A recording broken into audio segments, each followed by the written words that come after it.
En la mayoría de las escuelas, los profesores y muchos negocios ya salieron de vacaciones. Y bueno, pues muchas familias están pensando cómo pasar estos días siguientes. Y permítanme preguntarles algo, mis hermanos. ¿Qué acostumbran a hacer ustedes en estas Semana Santa? En estos días, ¿vacacionan o tienen tiempo para la reflexión? Pensemos por un momento, mis hermanos, ¿cuál es la verdadera razón por la cual estas fechas son un descanso obligado?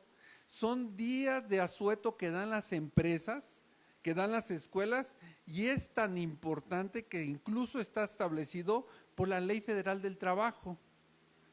Muchas personas acostumbran a poner sus maletas o ya las tienen preparadas porque vamos a ir a la playa, a algún pueblito o a estar en contacto con la naturaleza.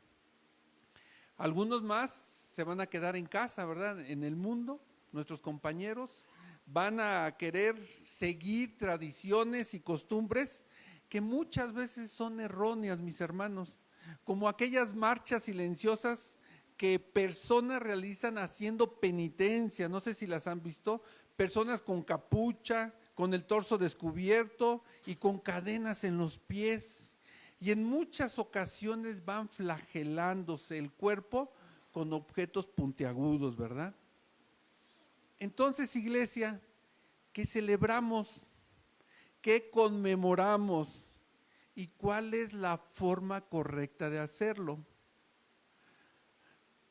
Tenemos que reflexionar. Miren, nuestra iglesia, nuestro pastor aquí con muchos de los que le apoyamos, se ha preparado palabras, se ha preparado alimento para que vengamos y reflexionemos este acontecimiento histórico que marcó a toda la humanidad, la crucifixión, la muerte y la resurrección de nuestro Señor Jesucristo.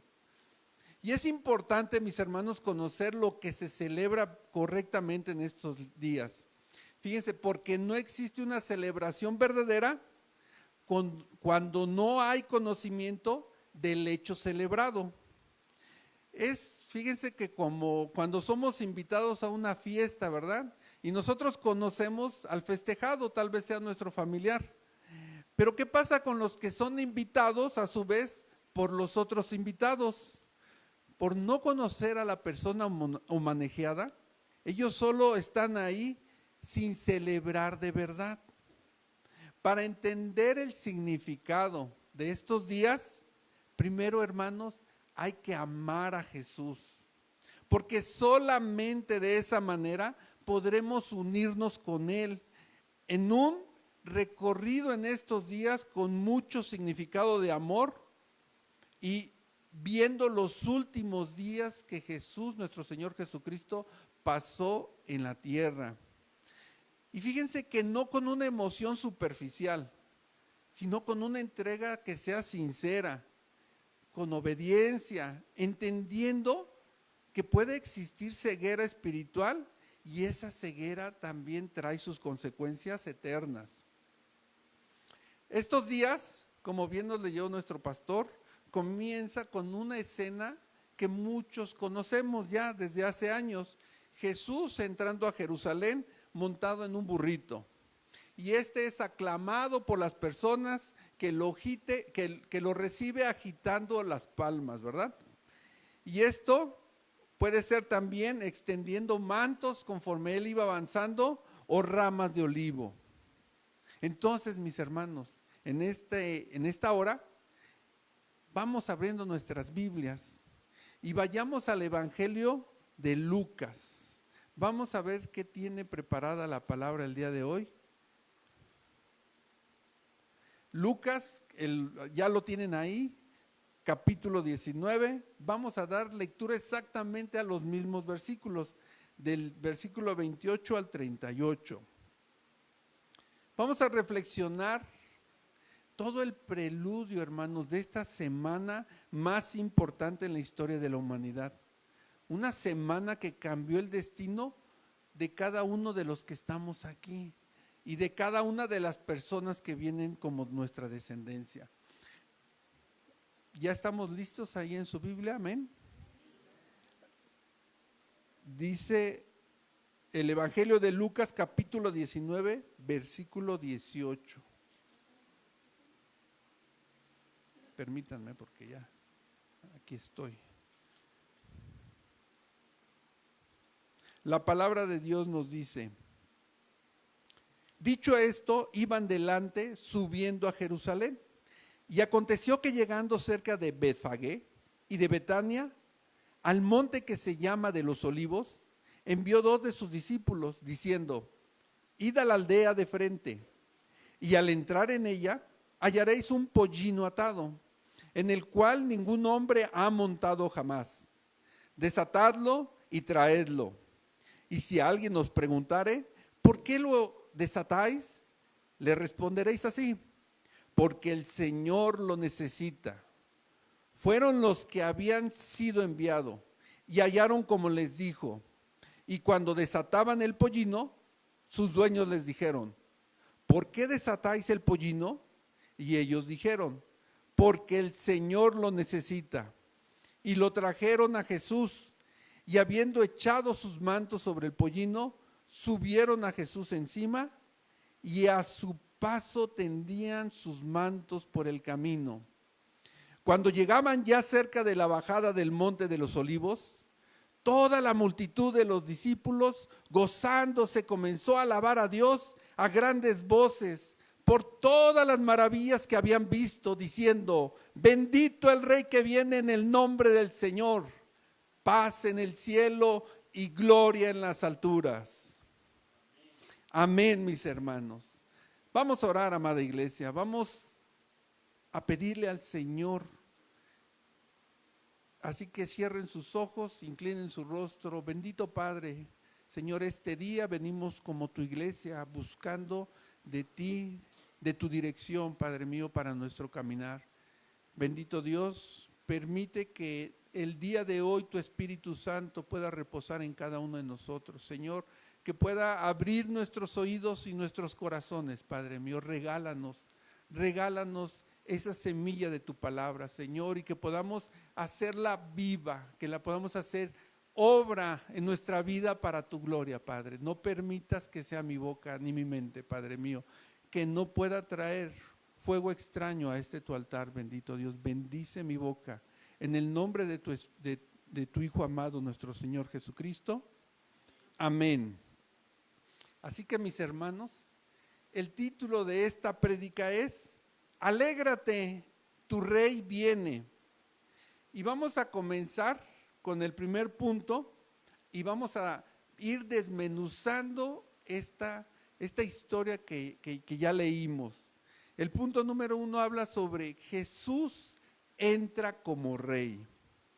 Y hoy, mis hermanos, vamos a recordar, tratando de imaginarnos y transportarnos a aquel lugar, aquellos lugares, senderos que eran de Judea, para contemplar uno de los eventos más significativos del ministerio de nuestro Señor Jesucristo. Imaginemos juntos esta escena, cómo sus discípulos con Jesús hacia adelante avanzaban rumbo a Jerusalén. No era un viaje cualquiera. Jesús ha estado caminando en su ministerio durante mucho tiempo, sabiendo exactamente hacia dónde se dirigía y sobre todo sabiendo exactamente lo que le esperaba ahí en Jerusalén. Entonces, estando ya en esta su última semana de vida, mis hermanos, pensemos ¿cómo actuaríamos nosotros si supiéramos que solamente nos queda una semana de vida? ¿Cómo sería nuestro estado de ánimo? ¿Qué haríamos? ¿A qué se dedicarían? Pero Jesús sabía muy bien su ministerio. Él lo sabía. Y esto había tratado de explicárselo a sus discípulos varias veces, pero ellos no alcanzaban a comprenderlo aún, porque aún tenían un velo que cubría su entendimiento. Ahora veamos el versículo 29. Dice: y aconteció que llegando cerca de Betfagé y de Betania, al monte que se llama de los Olivos, Jesús y sus discípulos se acercaban a esas pequeñas aldeas, Betfagé y Betania. Estas aldeas están situadas cerca de 4 kilómetros para llegar a Jerusalén, viniendo de Jericó.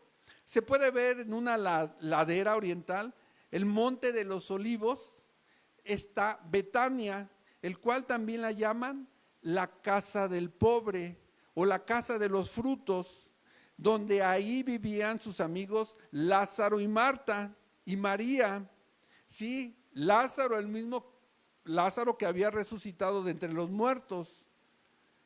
Betfagé, llamada la casa de los higos verdes, era un humilde pueblecito en la ruta entre Jerusalén y Jericó.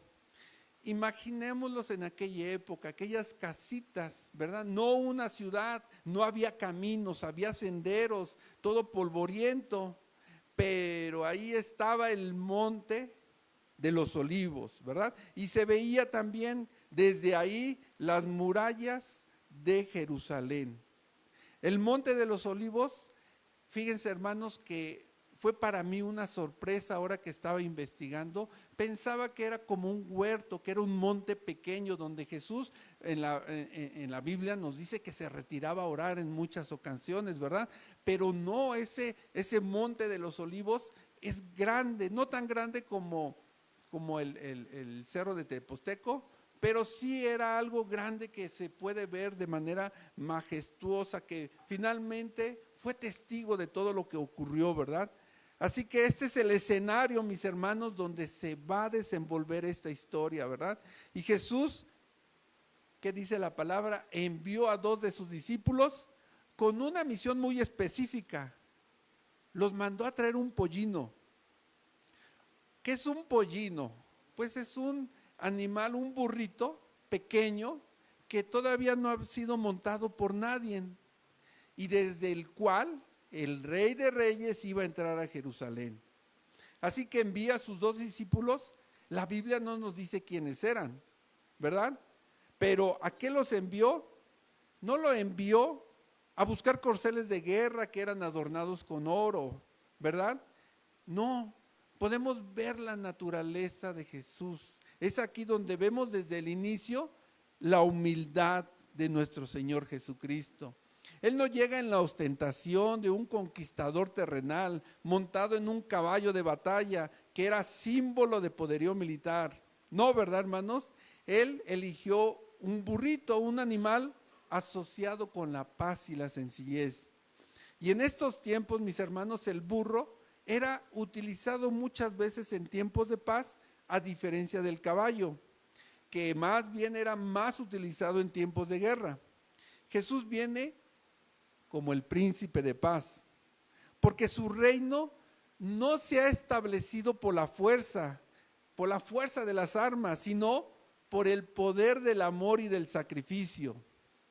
Tampoco era cualquier burrito, ¿verdad? Era un pollino, como ya lo dijimos, el cual ningún hombre jamás lo había montado. ¿Y por qué tenía esta particularidad? Porque esto nos habla de la pureza, nos habla de la santidad, de una disposición especial para que esté al servicio de nuestro Señor. Es algo semejante como el arca del pacto, que no podía ser tocada por cualquiera, por manos impuras. Este burrito estaba reservado para el uso del rey, que es santo y es justo. Qué privilegio tendría ese animal, hermanos, llevar a sus lomos al que es hijo de Dios. Y la palabra nos cuenta que los discípulos fueron y encontraron el burrito tal y como Jesús se los había dicho. Y mientras lo estaban desatando, los dueños le preguntaron, ¿por qué desatan el burrito?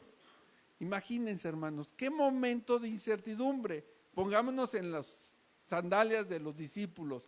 Llegan ustedes o llegamos y vemos el burrito y pues ¿de quién será? ¿Verdad? Lo desatamos y salen los dueños. Se puede armar una trifulca, hay un desacuerdo, ahí hay algo, ¿verdad? Entonces, aquí se pone a prueba la fe y se pone a prueba la obediencia de los discípulos. Y ellos con sencilla convicción responden tal como su maestro les había instruido y les contestan el Señor lo necesita. Miren, hermanos, qué reflexión tan profunda podemos encontrar aquí. Los dueños al escuchar que el Señor lo necesita, lo entregan. Y aquí podemos ver que cuando Dios lo pide, la necesidad de soltar aquello que creemos que nos pertenece, lo tenemos que soltar. Porque a veces, hermanos, nos aferramos a nuestros bienes.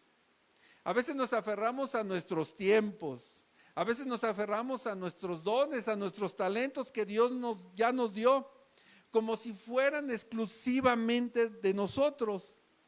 Pero ¿acaso no todo es de Dios?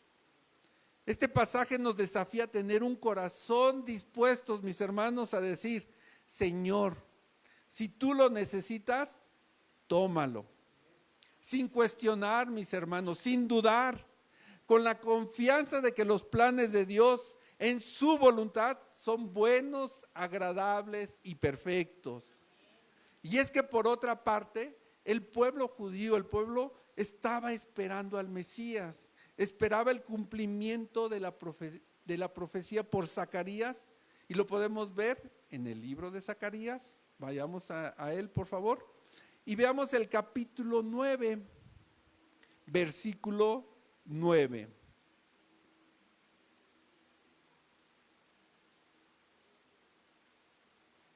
Amén. Y bueno, aquí hay una profecía, y aquí abordamos el punto número 2, que es cumpliendo la profecía. 500 años antes, el profeta Zacarías había anunciado exactamente lo que iba a suceder. Así que demos lectura a la palabra de Dios, que nos dice: alégrense mucho, hija de Sión, de voces de júbilo, hija de Jerusalén. He aquí tu rey vendrá a ti, justo y salvador, humilde y cabalgando sobre un asno, sobre un pollino, hijo de asna. Vamos a quedarnos con este versículo por un rato, no lo muevan de ahí, no lo pierdan de vista. Recordemos que el pueblo de Israel no estaba viviendo en esa época, en esos años, en completa libertad. No era un pueblo que estaba gozando de prosperidad. Recordemos que el pueblo de Israel ya llevaba décadas oprimido y sometido con el yugo de la ocupación romana. Ellos estaban viviendo en su propia tierra, pero como extranjeros, porque veían soldados con emblemas imperiales que caminaban por sus calles, que hablaban en otro idioma, que imponían su ley y que recolectaban los impuestos con mano dura. Les quitaban el trabajo, el fruto de su trabajo, para enriquecer un imperio que era además pagano. Y esto era una humillación diaria, hermanos. Era una humillación como si tuvieran un aguijón en el alma, porque ellos eran el pueblo elegido, sometidos. Y a los judíos no les gustaba esta realidad. Y muchas veces a lo largo de los años, el pueblo de Israel trató e intentó rebelarse contra sus opresores. Desde que llegó el Imperio Romano, había surgido diversas revueltas. Era común que algunos líderes se levantaran y comenzaran a formar una especie de mini ejército guerrillero para luchar contra Roma. Y es que desde estos grupos es que surgen los celotes, este grupo de patriotas judíos que estaban comprometidos con la liberación de Israel por medios militares. Y esto es fascinante, mis hermanos, porque dentro de este grupo, uno de sus discípulos de Jesús, pues era Simón el celote, venía precisamente de este movimiento. Y el término de celote nos indica que Simón era una persona que formaba no solamente parte de este grupo radical, sino que era celoso y defensor de la cultura judía. Los celotes mantenían una actitud medio militarizada para rebelarse en contra de los romanos, y muy seguramente se imaginan cómo por esta situación que estaba sucediendo, muchos de los seguidores de Jesús no alcanzaban a comprender completamente sus enseñanzas, porque en su cabeza se estaban preguntando, ¿cuándo? ¿Cuándo se levantará finalmente Jesús, que es el Mesías? ¿Cuándo dirá, vamos a deshacernos de los romanos para establecer el reino? Estos romanos que estaban siendo y ocupando su tierra. Esta era la expectativa en su mente y en su corazón de muchos de los israelitas, de muchos de los judíos. Así que cuando muchos de ellos vieron venir a Jesús, lo vieron entrar en Jerusalén montado en un burrito y lo veían con la esperanza de que este fuera el momento tan esperado de la liberación política de Israel. Pensaban en un Mesías, pensaban en un Salvador. Israel anhelaba un libertador político, un guerrero que los liberara de ese yugo romano. Pero recibieron un príncipe de paz, en un humilde burrito. Esperaban una espada que pudiera derramar sangre, ¿verdad? Pero en su lugar recibieron una cruz, sí, donde se derramó su sangre, ¿verdad? Pero por la salvación del mundo entero. Y esta es una gran reflexión para nosotros el día de hoy, mis hermanos. ¿Saben por qué?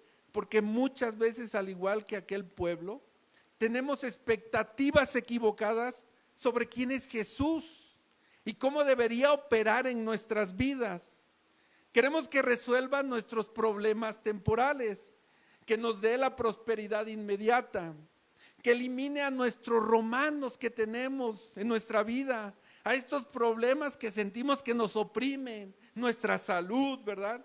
Pero el plan de Cristo no es ese. El plan de Dios es mucho más profundo y mucho más amplio que nuestras limitadas perspectivas.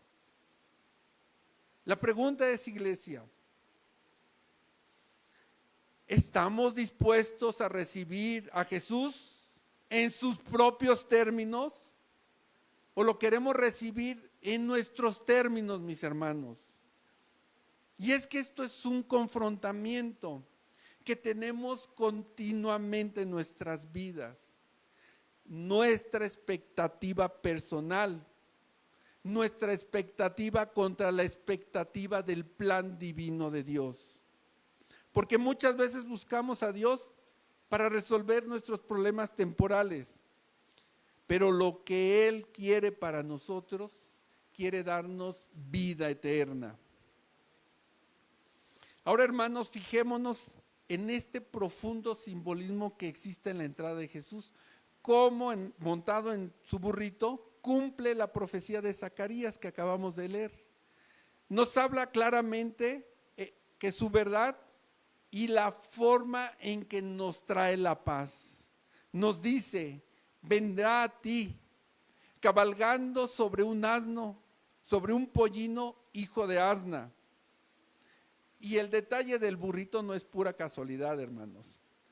Pensemos, hermanos, durante todo el ministerio de Jesucristo, durante todos esos años, Él ya iba caminando por muchos kilómetros, ¿verdad? Y nada de eso lo hizo en un burro, en un caballo. Lo hacía caminando junto con sus discípulos y junto con sus seguidores. No era que en estos últimos 4 kilómetros ya se hubiera cansado y le dolieran los pies, ¿verdad? No era que dijera, híjoles, ya me cansé. Esto de resucitar a Lázaro me ha quitado mucha energía. Así que vamos a conseguir un burrito para que pueda llegar más descansado. No, ¿verdad? No era eso. Realmente había algo, un simbólico mucho más profundo. Y no es tanto el burro como símbolo de sencillez en cuanto a la pobreza, porque en ese entonces pues no había automóviles, en ese entonces lo más costoso eran los caballos y los burros. Los burros no se veían como algo que lo pudiera traer a alguien que no tenía recursos, porque incluso la realeza utilizaba burros y caballos. Entonces, ¿cuál era la diferencia? La diferencia fundamental era que el burro solamente se usaba en tiempos de paz. No se iba a la guerra en burro, ¿verdad? En tiempo de guerra se necesitaba algo más grande, más ágil, con mayor velocidad, como lo es el caballo, algo que diera esa ventaja táctica a un guerrero. Sin embargo, el burro era aquel medio de transporte que se utilizaba para ir de manera tranquila y transportarse en tiempos de paz. La profecía decía que Jesús el Mesías vendría. Decía que Él es justo, que Él viene a salvar, pero es humilde. Hermanos, es humilde, hermanos, es humilde. Así que el objetivo con el cual Jesús venía a Jerusalén era completamente diferente a lo que muchos estaban esperando en ese momento. Y era diferente porque Jesús sí venía a librar una gran batalla. Jesús sí vino a confrontar a un enemigo, pero ese enemigo no eran los romanos. Lo había dejado claro en muchas ocasiones.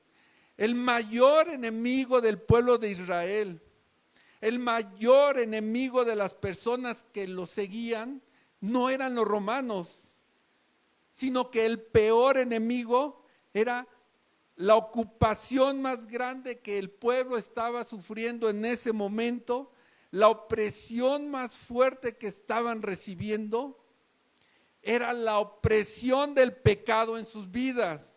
Y Jesús sabía que la única forma de vencer, la única forma de salir victorioso sobre el pecado, era entregando su vida, era viniendo en humildad. Mis hermanos, el mundo busca la victoria a través de la fuerza. El mundo busca que tú busques el poder, que tú busques dominar. Pero Jesús viene a enseñarnos completamente lo contrario. Viene a enseñarnos el camino, y es un camino radicalmente diferente. Hermanos, la victoria es a través de la entrega.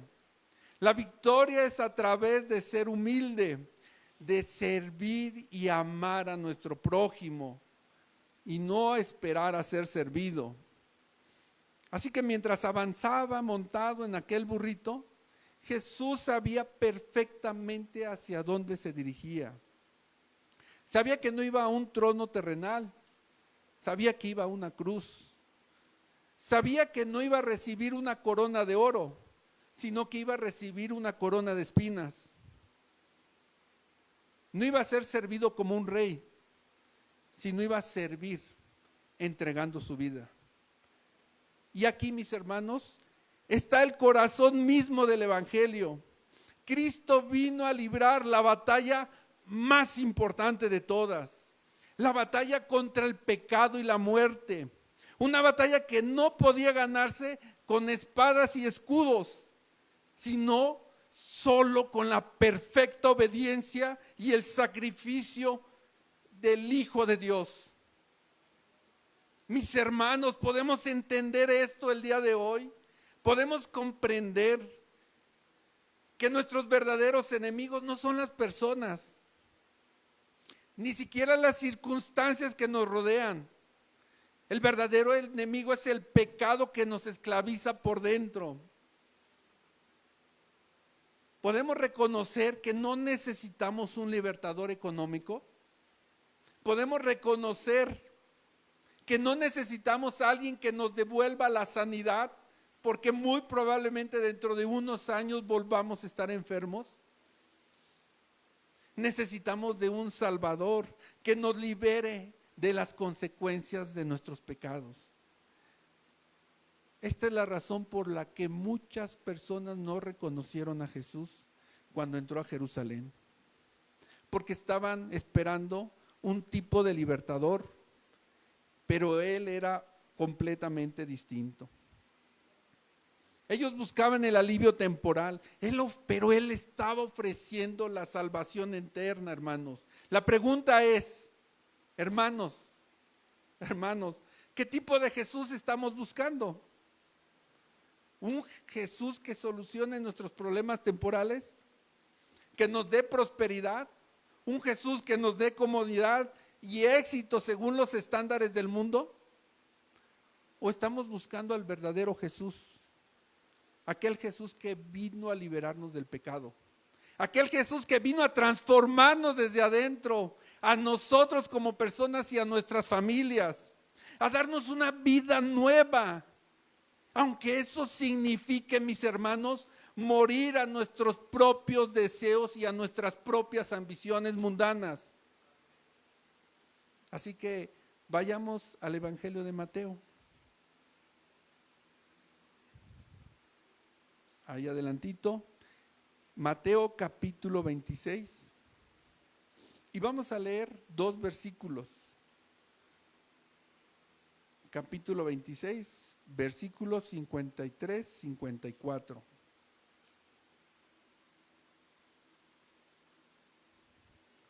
Fíjense, hermanos, denme 26.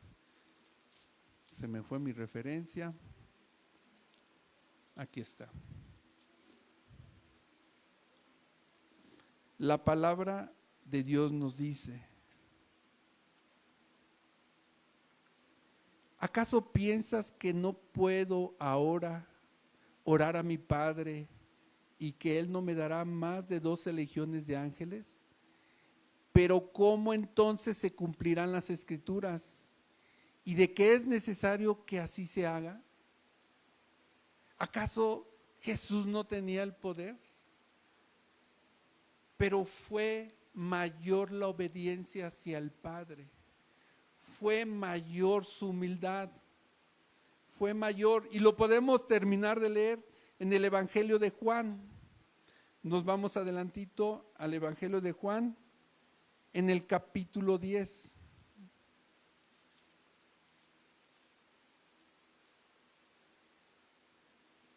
Y leemos los versículos 17 y 18.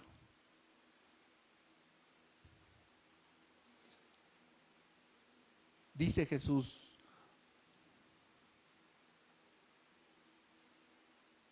permítanme, Juan 10, 17 y 18. Por eso me ama el Padre, porque yo pongo mi vida para volverla a tomar. Nadie me la quita, sino que yo de mí mismo la pongo. Tengo poder para ponerla y tengo poder para volverla a tomar. Este mandamiento recibí de mi Padre.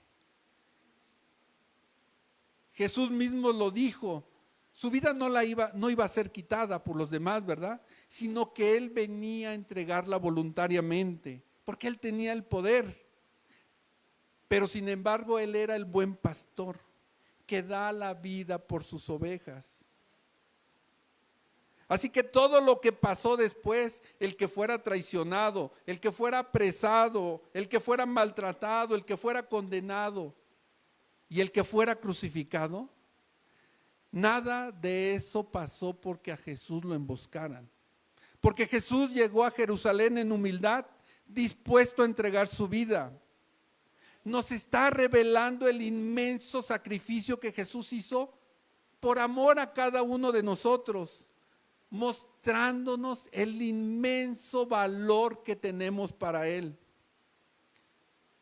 Fíjense, hermanos, qué difícil es para nosotros entender, qué difícil es entender que la batalla más importante que tenemos que librar en nuestra vida, las situaciones más difíciles que nosotros tenemos que afrontar, no son sacando el pecho y sacando nuestra fuerza, no son reclamando nuestros derechos, no son diciendo, acá vengo yo y a mí se me respeta.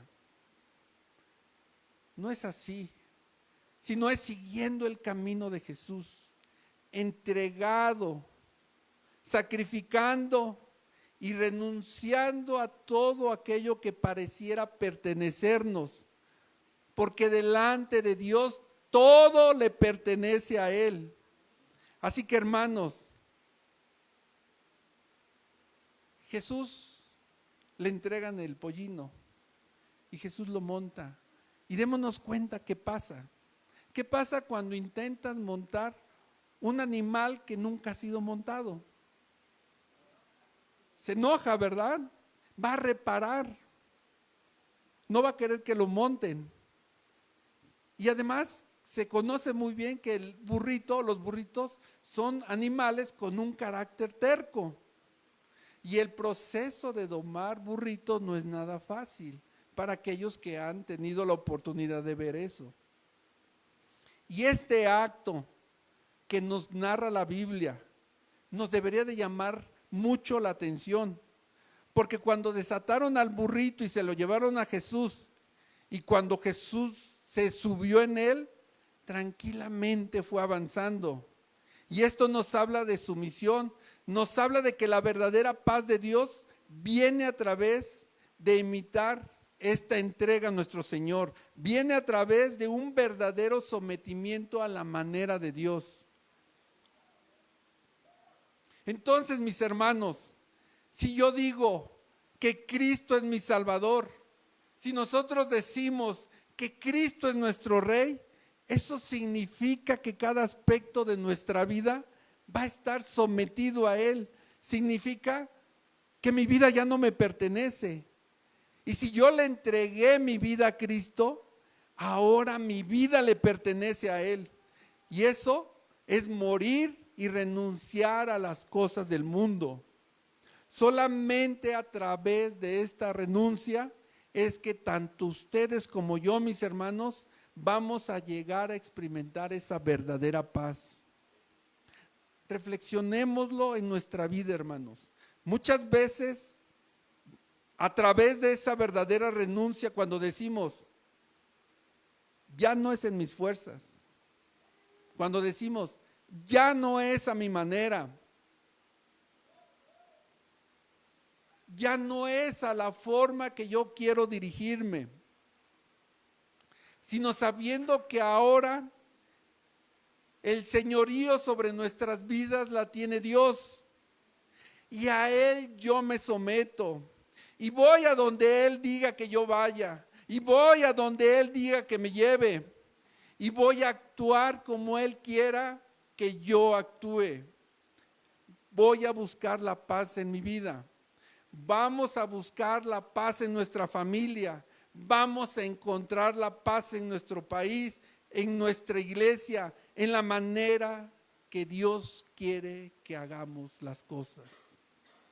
No reclamando por las cosas que pasan a nuestro alrededor, no buscando la justicia a nuestra manera, sino en el sometimiento para la gloria y la honra de nuestro Señor Jesucristo. De la misma manera como el burrito nunca había sido montado, se somete ante la autoridad de Jesús. Nosotros que somos tan independientes, tan deseosos de hacer las cosas a nuestra manera, necesitamos ese mismo espíritu de sumisión total a nuestro Señor Jesucristo. El mundo nos dice, lucha por tus derechos, exige lo que mereces, no permitas que nadie te diga qué tienes que hacer. Incluso puede ser lo que tú quieras. Jesús nos muestra el otro camino. ¿Quién dice amén al Señor, hermano? Dice, si alguno quiere venir en pos de mí, niéguese a sí mismo, tome su cruz cada día y sígame. Amén, hermanos. ¿Cuántos conflictos podrían resolverse en nuestras familias? ¿Cuántos conflictos pudieran resolverse en las iglesias, en nuestras comunidades, en nuestros trabajos, si solamente abrazáramos este espíritu de humildad que nos vino a enseñar? ¿Cuánta paz podríamos experimentar si en lugar de luchar y confrontar, nos entregáramos completamente a la verdad que nos enseña nuestro Señor Jesucristo? La redención total es ahí donde encontramos la verdadera libertad. Es en la muerte de nuestros deseos egoístas donde hallamos la vida verdadera.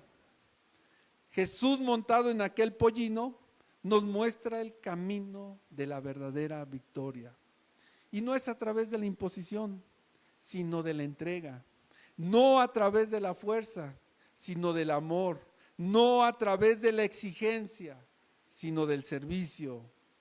Mientras avancemos durante estos días de Semana Santa, hermanos, en los próximos días, mientras estemos recordando la última semana de nuestro Señor Jesucristo, la pregunta que cada uno de nosotros debe resonar en nuestra cabeza es: ¿estoy dispuesto a seguir este camino? ¿Estoy dispuesto a renunciar a mi orgullo, a mis deseos de la carne, para someterme completamente a Cristo como mi Rey? Y llegamos al punto número 3. ¿Qué es? Es una pregunta. ¿Cuestionamos la voluntad de Dios? Y regresemos a nuestro texto base, hermanos, en Lucas, en el Evangelio de Lucas, en los versículos 33 y 34. Nos dice: y cuando desataban el pollino, sus dueños le dijeron: ¿por qué desatáis el pollino? Y ellos dijeron: porque el Señor lo necesita. Veamos esta escena, es extraña. La Biblia no nos da más detalles, ¿verdad? No queda completamente claro qué es lo que pasó ahí. Hay muchas posibilidades. Pudo haber sido que en el momento que los discípulos dicen: el Señor lo necesita, algo sobrenatural sobre los dueños, una paz, una confianza tan grande que los llevó a entregar su propiedad. O podría haber sucedido que cuando los discípulos dicen: el Señor lo necesita, estos hombres ya sabían quién era Jesús. O tal vez Jesús ya había pasado por ahí antes y estas personas eran discípulos de él y estaban listos para entregarle ese animal en el momento que el Señor lo necesitara. O quizás Jesús en otro tiempo atrás, habiendo pasado por ahí, en algún momento les dijo: voy a venir y voy a utilizar el burro, así que guárdenlo ahí, no le den ningún uso, que nadie lo monte, porque lo voy a necesitar. Y esta gente, al escuchar sus discípulos, reconocen y dicen: bueno, llegó el tiempo y llegó el momento. Hermanos, no sabemos exactamente qué sucedió. La Biblia no nos da esos detalles. Pero creo que todo esto no los da por un propósito. Porque lo que tiene que resonar en nuestra cabeza y en nuestro corazón no es si hubo un acuerdo previo, no es si esta gente sabía o no sabía de la existencia de Jesús. Es el hecho de que ellos escucharon: el Señor lo necesita, y lo soltaron, dice la palabra. En esta escena de la llegada de Jesús a Jerusalén, nos habla de esta gente que cuando escuchan: el Señor lo necesita, eso que era suyo lo soltaron sin hacer preguntas, sin cuestionar cuándo lo va a devolver, sin cuestionar, ¿lo va a devolver? Sin cuestionar y decir: ¿para qué lo necesita?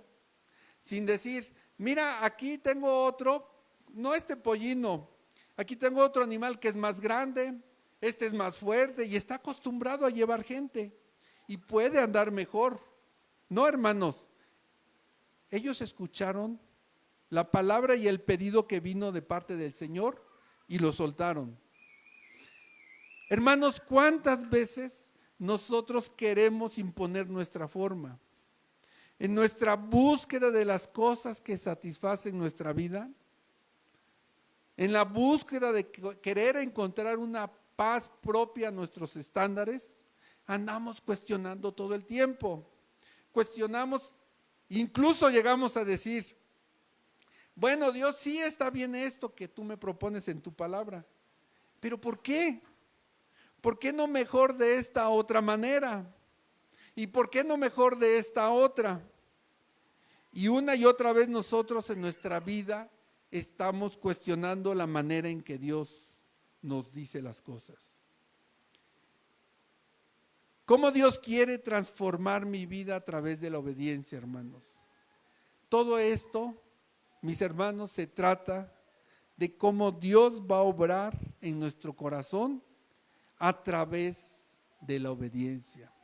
Cómo Dios va a obrar en nuestro corazón a través de la obediencia.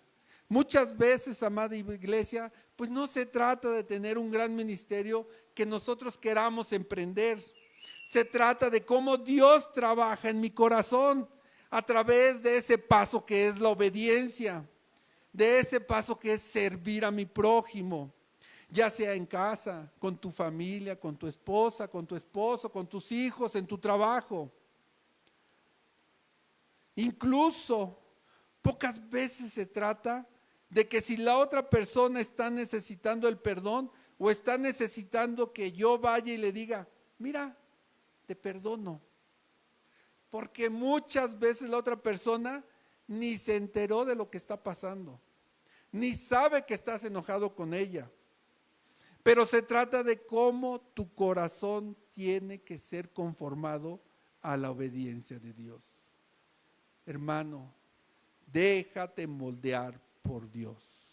Cuando Dios te dice, yo quiero esto en tu vida, ve a trabajar tu corazón para que cada vez sea más fácil y estés dispuesto a soltar. Es decir, decirle al Señor, Señor, si lo necesitas, es tuyo. Si necesitas mi tiempo, es tuyo. No voy a cuestionar, tómalo. El Señor lo necesita. ¿Cuántas veces, amados, Dios nos pide algo y empezamos a negociar con Él? Señor, ¿no podría ser mañana? Señor, ¿no podría ser menos? Señor, ¿no podría ser otra cosa?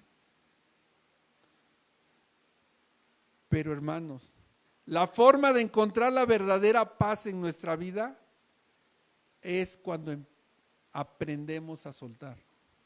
Cuando decimos, Dios, lo que tú me pides es tuyo. Lo que tú me pides y quieres en mi vida, te lo entrego.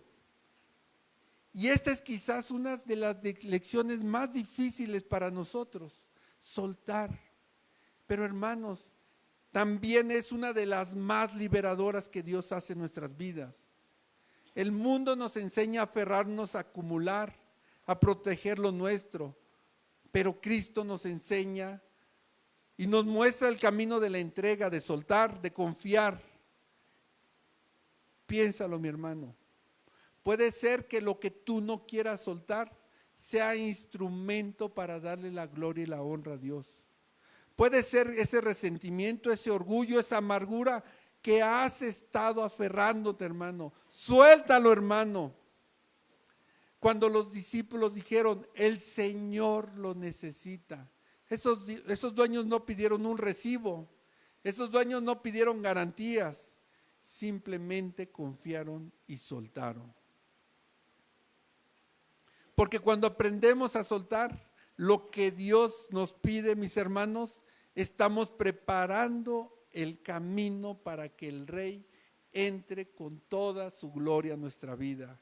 Y hermanos, ese día es hoy. Hoy podemos decir, Señor, lo que tú necesitas en mi vida es tuyo. Y verás cómo tu acto de obediencia se convierte en el plan divino y en el propósito de tu vida. Que podamos ser como esos dueños del pollino. El Señor lo necesita. Y respondemos con obediencia inmediata y gozosa. Así que Cristo ese día en Jerusalén iba montado en un burrito prestado.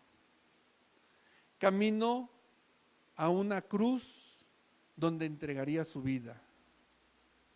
Hermanos,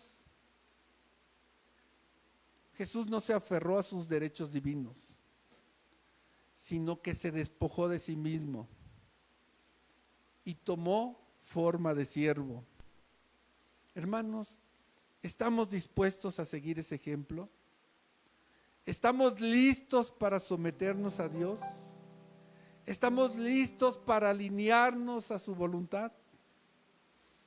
¿Estamos dispuestos cuando escuchemos el Señor te necesita? Que nosotros le contestemos sin condiciones, sin reservas. La decisión es nuestra, hermanos. Y en ella está la diferencia entre una vida de lucha constante por mantener el control y una vida de paz que fluye por la confianza completa a nuestro Rey de Reyes. Hermanos, ¿reconocemos al verdadero Rey cuando viene a nosotros? ¿O lo rechazamos porque Él no cumple con nuestras expectativas?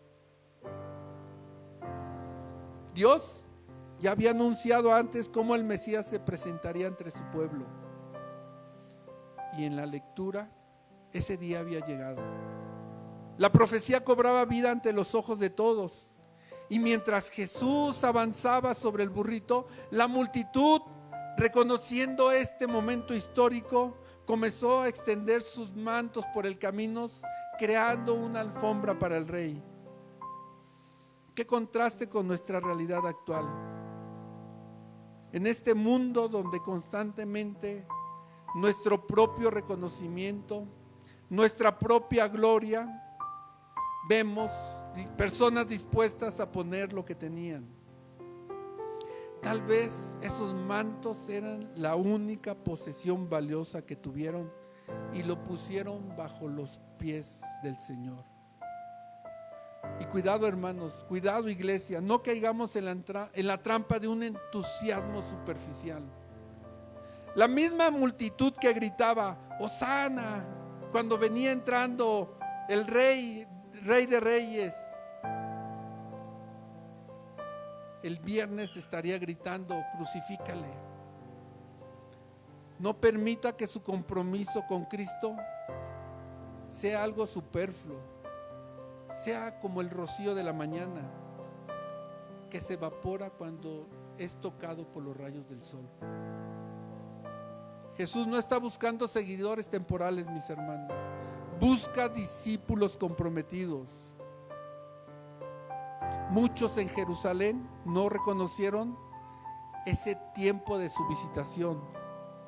No vieron en ese hombre humilde montado en un burrito al Rey de Reyes. Y esa ceguera lo llevó a rechazarlo y a crucificarlo. Y mientras hoy contemplamos esta entrada triunfal que Cristo puede estar haciendo en nuestras vidas, la pregunta es, ¿cómo lo vamos a recibir? ¿Seremos como los fariseos que pidieron a Jesús que callara a sus seguidores? ¿O seremos como esa multitud voluble, entusiasmada el día de hoy, pero indiferente el día de mañana? Amados, hoy es un día más de decisión. Hoy es un día más de recibir a Cristo. No como una figura religiosa, no como un maestro moral, sino como el Rey soberano de nuestras vidas. Un Rey que merece nuestra completa lealtad. Un Rey que merece nuestra total obediencia y merece nuestra total adoración. Así como esta entrada marcó el inicio de la última semana de nuestro Señor Jesucristo, abrámosle las puertas, mis hermanos. Declaremos: bendito es el que viene en el nombre del Señor, mi Rey, mi Salvador y mi todo. Abrámosle nuestro corazón, mis hermanos. Bendigamos a aquel que dio su vida por nosotros. Seamos obedientes, no solo de una manera emocional. Hermanos, entreguémonos con todo nuestro ser, con todo nuestro corazón y con toda nuestra alma.